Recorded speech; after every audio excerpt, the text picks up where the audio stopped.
Hello and welcome on Watches TV, and today I will talk about 3 precision timekeepers that I find exceptionally interesting, but most importantly I would like to highlight the beauty and pertinence of mechanical art in comparison to the limits of electronic devices and their intrinsic programmed obsolescence.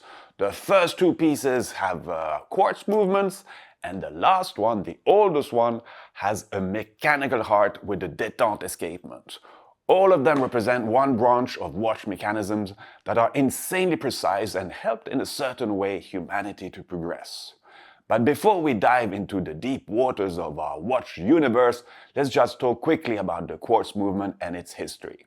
Quartz movements work thanks to a phenomenon called piezoelectricity. This effect results from quartz being subject to mechanical stress, exactly like with this lighter. When I press it and this flame comes out. So this sudden forceful deformation produces a high voltage, and this electrical discharge ignites the gas. So to put it simply, I force quartz to vibrate and electricity comes out and lights the flame. So in a quartz movement, the opposite happens and is called the reverse piezoelectric effect. Electrical energy from a battery is fed onto a crystal to make it oscillate thousands of times per second, which creates the frequency of a quartz watch and keeps time very precise. The most common frequency used today is 32,768 Hz, or oscillations per second. This exact figure was first used in the early 70s by Girard-Perregaux and their caliber 350 and adopted today by almost all quartz movements you can find. So the higher the frequency, the more precise the watch is. There exists lower frequency in different calibers like the Beta 21 used by such brands as Omega, Patek Philippe, IWC and others, and it beats at 8,192 Hz. But enough scientific details, let's go to the first of the 3 timekeepers that I wanted to show you in this video. So let's start with the only wristwatch here, and it's the Omega's marine chronometer called Mega Quartz, because the quartz inside its movement vibrates more than 1 million times per second. Actually, its frequency is 2.4 million Hertz, and this model appeared on the market in 1974 but was discontinued in 1978. However, it is probably still one of the most accurate quartz wristwatch with an accuracy warranty of 1 second per month, and considering that in 1 month you have approximately 2.6 million seconds, well, that's pretty accurate going to be.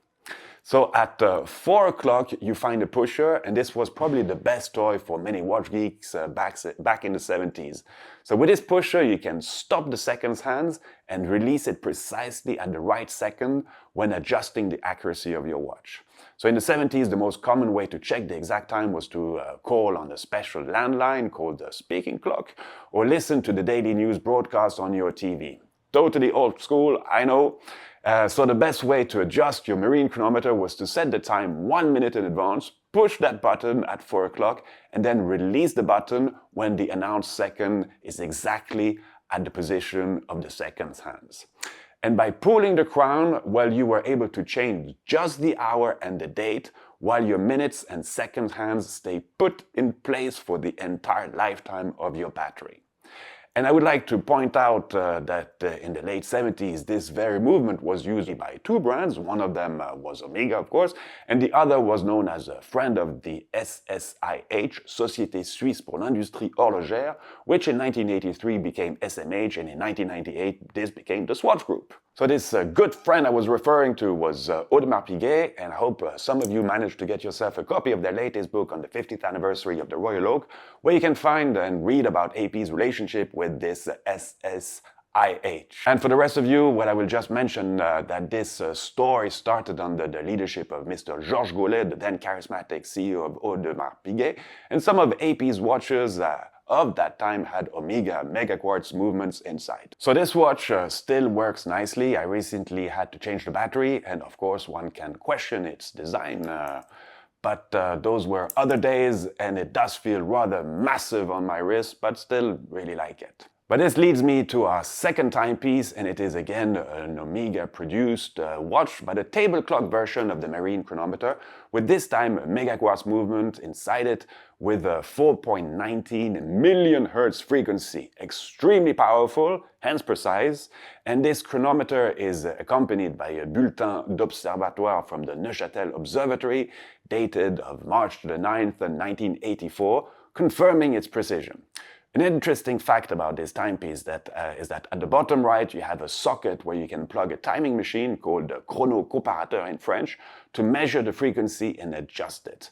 But coming back to my intro and the beauty of analog machine, well, I bought this piece a little while back, wasn't working, but the guy who I bought it from told me I just needed to change the battery. So I brought it to Omega, they sent it to HQ, and a little week later they called me to tell me that unfortunately some of the electronics inside don't work anymore and they don't have the components to fix it. Meaning basically that it's useless, apart from being a rather nice paper holder.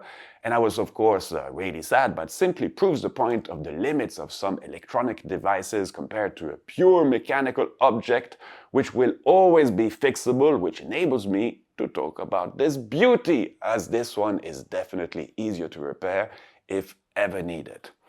Although it was made in 1851, it is in perfect condition and is ticking as new. It is a marine chronometer made by Dent, one of the most famous and important British watchmakers of that time. You can even find this name on the movement of Big Ben because it was created by Frederick Dent, son of the distinguished Edward John Dent, who was famous for his extremely precise chronometers. And the Dent family is clearly behind this exceptional timepiece that I have here. So here on the dial, it says Dent London, chronometer maker to the Queen, Queen Victoria that is, and as I said, it works perfectly. It was made to be used on boats, and thanks to this impeccable accuracy and with the use of a sextant, it was always possible to measure the position of the ship at sea, something which fundamentally played a major role in the British domination of the seas during the 19th century. So let's have a closer look at this fantastic machine. In order to keep the time as accurate as possible, the entire mechanism is held on two gimbals, meaning that this way the mechanism and most importantly the balance wheel and its hairspring are not affected by gravity, staying as flat as possible regardless of the condition found at sea. If you want to know more about this system, I recommend you to check the bicycle wheel theory article on Horopedia website. And in a nutshell, if you take the front wheel of a bicycle that has a valve to pump the air inside, well, this valve is the heaviest point of the wheel. If you put the front wheel in a vertical position, the valve will affect the position of the wheel, of course, and if you put your wheel horizontally, the valve will not affect the position of the wheel. So that is why this marine chronometer will not be affected by gravity, because it always stays horizontally and will never need a tourbillon, for instance. So in addition, almost all, if not all marine chronometers have a detent escapement, which is fragile and can be damaged if you move it too much. So that is one of the main reasons that for many decades, some escapement have never been, this type of escapement has never been used in wristwatches, though now we do find a few examples of them.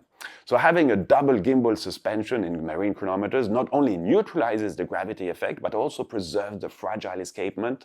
And you can see really amazing example of this with, for instance, some of Ferdinand Berthou's historical pieces that we had the chance of filming. And for those who want to know more, well, I clearly invite you to check some previous videos where we could film the restoration process of such pieces. Absolutely beautiful, stunning.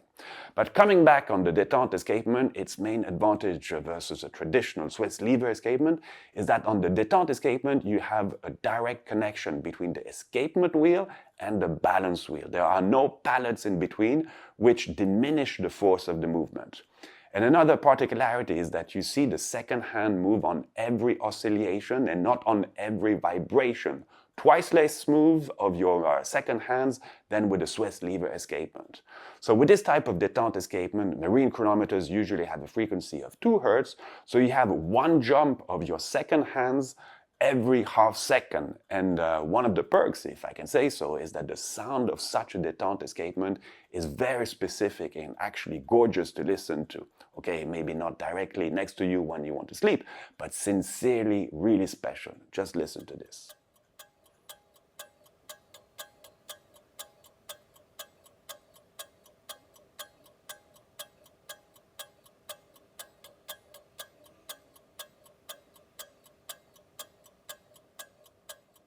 Another interesting point of that marine chronometer is its power reserve indication. Normally it is written the opposite way, but here on the dial you can read 0 where it is also written up and 56 where it is written down. And another specific feature of marine chronometers is that they are equipped with a fusée, an ingenious mechanism that keeps the torque of the barrel and more specifically of its spring at a constant level no matter whether this timekeeper is fully wound or less wound. The fusée mechanism has quite an interesting and impressive chain, and if you want to count the number of pieces this movement has, well, start with the chain and you will most probably break some kind of record. So as I said, something really impressive for a 170-year-old timepiece is that this marine chronometer is just unbelievably precise. We are talking about a deviation of fewer than 2 seconds per week, and we played it and tested it enough to come with this observation. And I'm just so impressed by this performance, especially when you compare with some of today's timepieces. However, this marine chronometer, like most all of them, is not equipped with a stop second in order to set it at the exact time. And using the indenting, lanternage in French, by moving the minutes hand anti-clockwise in a movement equipped with a detent escapement can be quite challenging. But having the exact time was not as important as calculating your position on the sea.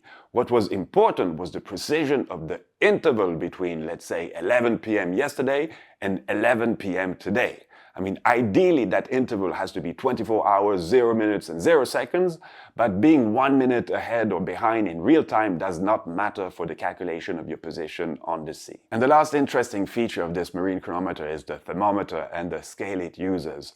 Those of you who uses Celsius metrics might thought that there's something wrong here, but if you check the small characters written on this thermometer, you'll see that we are talking about the Réaumur scale, which was used widely in Europe until at least the mid-19th century, particularly in France, Germany, and Russia too.